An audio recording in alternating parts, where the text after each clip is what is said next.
So I let this cure overnight. Some of it won't peel off at all. It's really adhered to the foam. I took this drywall saw and just made a point. Not exactly as pointy as I wanted.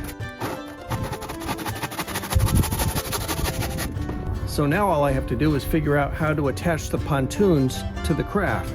And the easiest solution I came up with was to use this bungee cord, and then on the other side I took a zip tie and just put it around the PVC crossbar. Stick the zip tie through there. Listen for the zips. Attach that there. That's not going anywhere.